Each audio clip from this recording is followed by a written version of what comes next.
28 condition போடுறீங்களா இல்லையாப்பா? நீங்க ஒரு மாநாடு நடத்த கூட்டத்துக்கு 28 கண்டிஷன் கேட்டு போடுறாங்களா இல்லையா?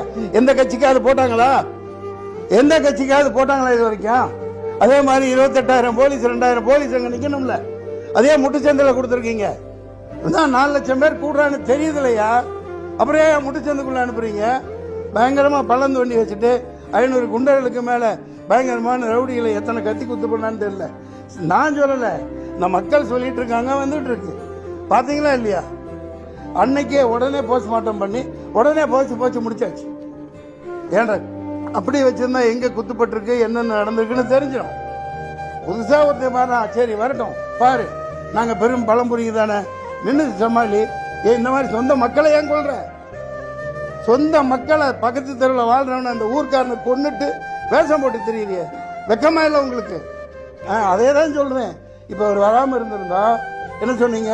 வீட்டுக்குள்ள இருந்து அரசியல் பண்றார், வீட்டுக்குள்ள இருந்து ட்விட்டர்ல போடுறாருங்க, வெளியே வந்தா இப்படி மக்களை வச்சு சாவடிப்பீங்க. இப்ப எப்படி வெளியே வர்றது?